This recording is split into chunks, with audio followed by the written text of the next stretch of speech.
Conectados y vamos a hablar todo sobre la autoestima y la confianza en nuestros niños. Y está con nosotros Yulisa Castro, médico psiquiatra del Departamento de Psiquiatría del Niño y Adolescente del Hospital Víctor Larco Herrera. Bienvenida, Yulisa, ¿cómo estás?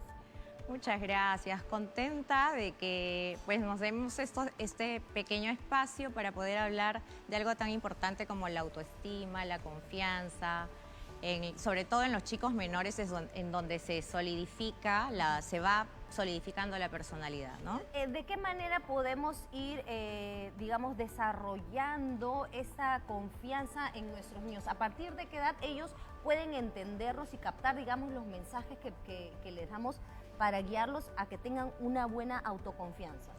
Bueno, en realidad, digamos, el tema de la autoestima se basa en dos partes, ¿no? Uno es el autoconcepto del niño, es la forma como el niño se ve, se percibe, cómo se conoce, cómo sabe qué habilidades tiene, qué defectos, etc.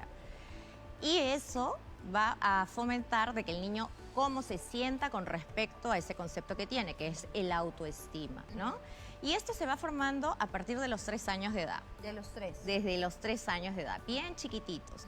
¿Y cómo se va formando? En el día a día, ¿no? Por ejemplo, por medio del juego, porque a los 3 años los niños son bastante lúdicos, entonces por medio del juego, intentando de que el niño, por ejemplo, comience a comer solo sus alimentos, pueda elegir su ropa, de que el niño pueda hacer pequeñas cosas. A los 3 años, por ejemplo, los niños pueden guardar sus juguetes, ¿no?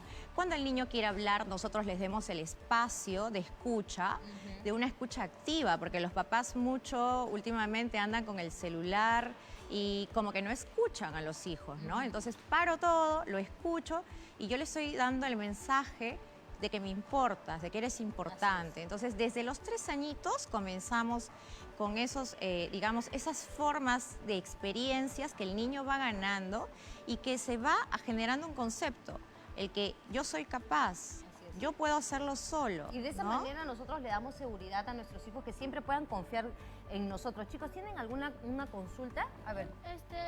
He visto que más que nada hoy día, en la actualidad, los niños ya pierden como que esa confianza entre padre, hijo, madre, hijo. Entonces, ¿por qué, por qué se da? ¿A qué motivos se pierde esa confianza? Pero yo te hago una pregunta, Gianfranco. Por ejemplo, cuando a ti te pasa, tienes algún problema o alguna dificultad, ¿tú acudes a mamá o a papá? Sí, porque ellos saben, como ya tienen más experiencia de adultos, ya saben qué pasa, qué está mal en ti, o te aconsejan para que no sigas por los malos caminos. Entonces yo, en mi caso, sí acudo a mi madre o a mi papá. Pero ves que otros niños de tu entorno no pasa lo mismo. No. ¿Y por qué sucede esto, doctora? ¿Por qué algunos niños no confían en sus padres? Yo diría que más que algunos, muchos niños realmente, y la gran mayoría de adolescentes no confían en sus padres. Y terminan contándole al psiquiatra, al psicólogo, las cosas a la amiga, o buscan en YouTube. ¿Y saben por qué no confían? Yo creo que lo que fallamos los papás es que cuando nos confían algo, nosotros vamos y lo primero que hacemos es los criticamos y le decimos, no, que así no debes actuar, que así no debes hacer, o nos asustamos, o lo contamos a alguien, porque también a veces nos vienen en confianza y dicen, no, mamá, pero no se lo vayas a contar a papá, ¿no?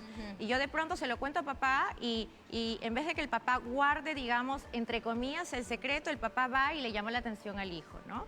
O 3, tampoco no confían porque de verdad es que los papás no los escuchamos, porque en algún momento han venido a confiarnos cosas y nosotros hemos estado entre 1000 cosas y no lo ha atendido, y cuando ustedes vuelven, mamá, ¿te contesto?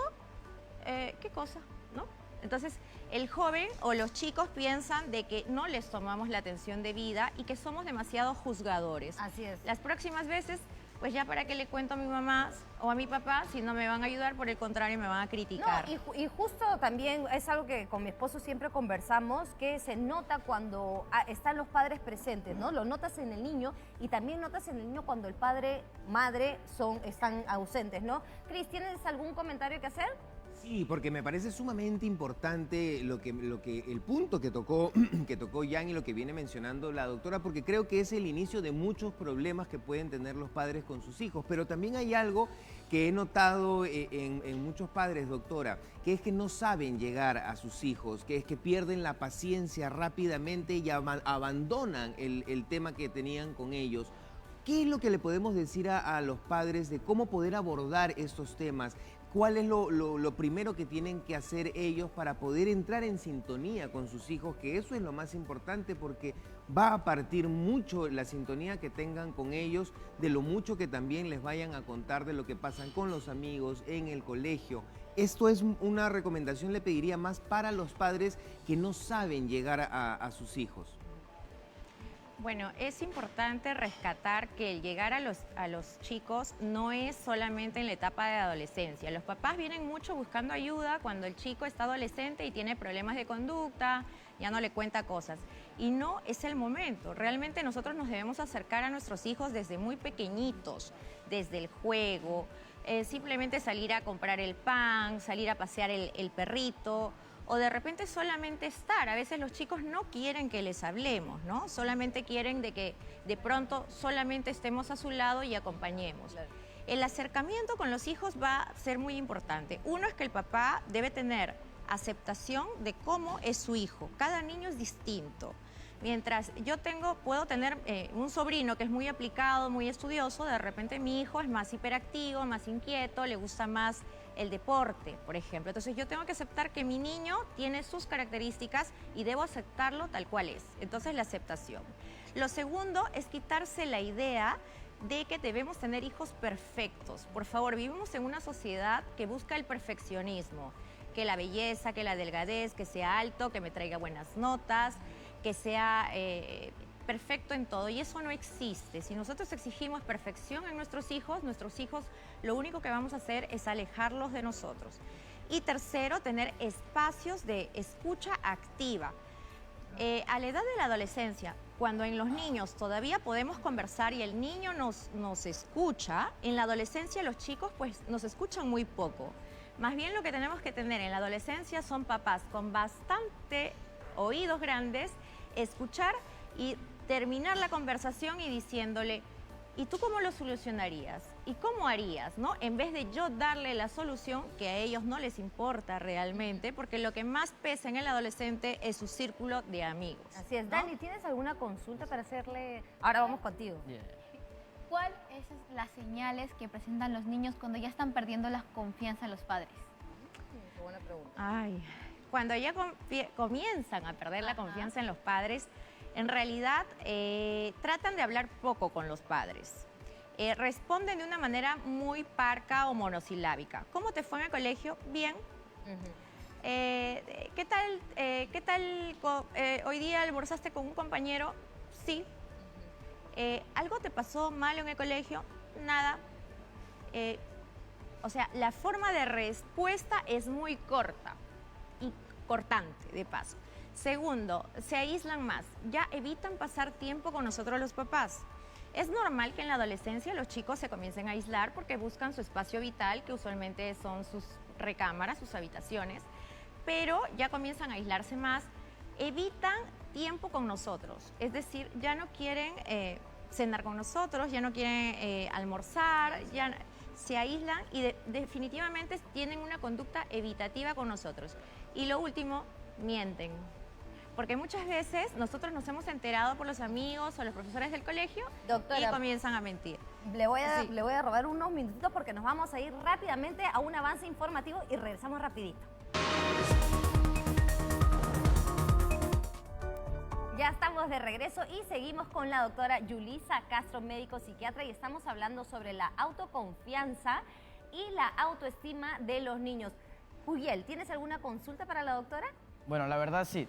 Bueno, ustedes saben que ahora en la actualidad es muy frecuente que los niños, las y los adolescentes tengamos como que, o tendamos a compararnos con otras personas. Por lo menos ahora, como usted dice, de que creemos que vivimos en una sociedad perfecta porque todos queremos ser perfectos. Entonces, para evitar nosotros compararnos con otras personas que quizás tengan un color de piel, no sé, más blanco, o quizás puedan tener una cara, no sé, más rasgada, no sé, entre eso, ¿cómo podríamos nosotros evitar compararnos con otras personas y no sentirnos mal con nosotros mismos? Bueno, para comenzar, la comparación es inevitable. Siempre andamos comparándonos porque el ser humano pues vive en sociedad, ¿no? Y justamente en la adolescencia es donde más se comparan. Pero acá hay un pequeño detalle. Se comparan siempre en tema físico. Que si es más alto, que si es más gordo, que si es más blanco, que si... Entonces acá ustedes lo que tienen que hacer es primero hacer como que un autoconcepto. ¿Quién soy yo? ¿No? ¿Cuáles son mis habilidades? De repente mis habilidades no son las mismas que las tuyas. De repente tú eres un buen deportista y yo no. Entonces pongo cuáles son mis habilidades, cuáles son mis problemas a mejorar, etcétera. Entonces yo tengo un autoconcepto adecuado mío.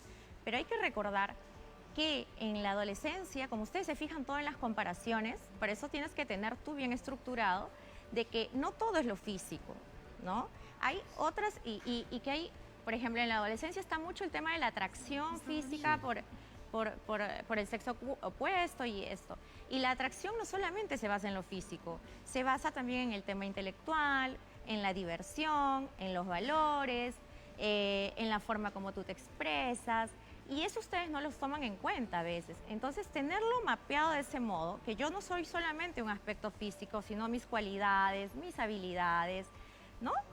Tener mapeado todo de esa forma te va a permitir que cuando tú te compares, siempre rescates algo positivo tuyo. Cuando tú te compares, no solamente te compares en el tema físico, sino también compárate, a ver, ¿cómo yo soy a nivel intelectual? A nivel intelectual, ¿no? Claro, la madurez. o sociable. Porque finalmente ¿no? también la parte física va a llegar un momento de la vida que la cara perfecta ya no va a estar, las arruguitas van a empezar a aparecer, ¿no? Nicolasa, ¿tienes algún comentario que hacernos? Tengo un comentario, porque, mira, justamente para mí la edad más difícil y a la que los papás nos vemos más conflictuados es en la adolescencia. Es más, la misma palabra, adolescencia, que adolecen de algo esos chicos, ¿no es cierto?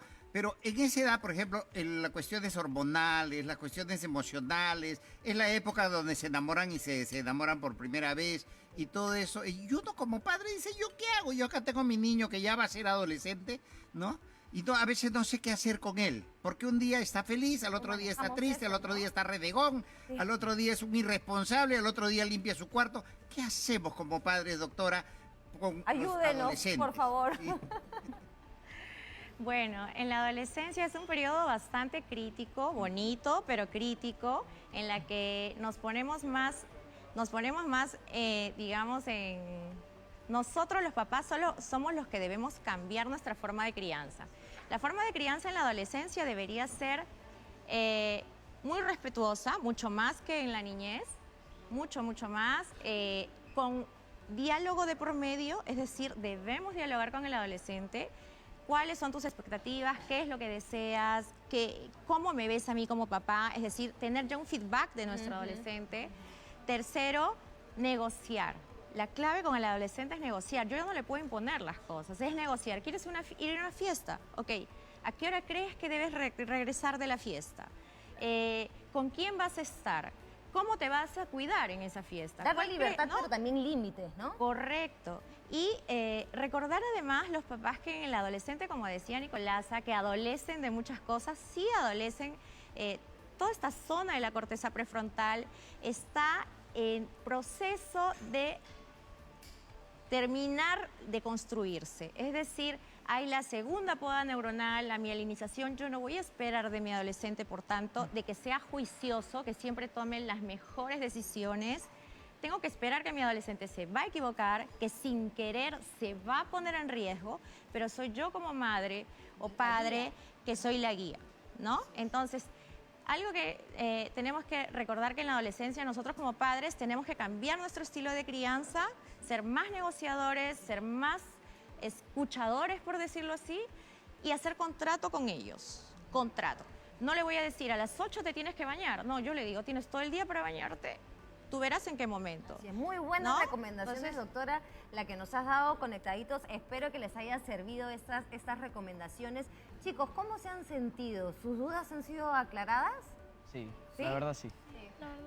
¿Sí? ¿Están contentos entonces? Sí, Sí. muy bien. contentos. ¿Qué les parece si nos vamos a la cocina? Para ver qué está haciendo Pisu y Gianfranco, sobre todo el desastre que... Sí, porque huele muy rico también. Sí, vamos a la cocina. Muchísimas gracias, doctora, por estar aquí. Gracias.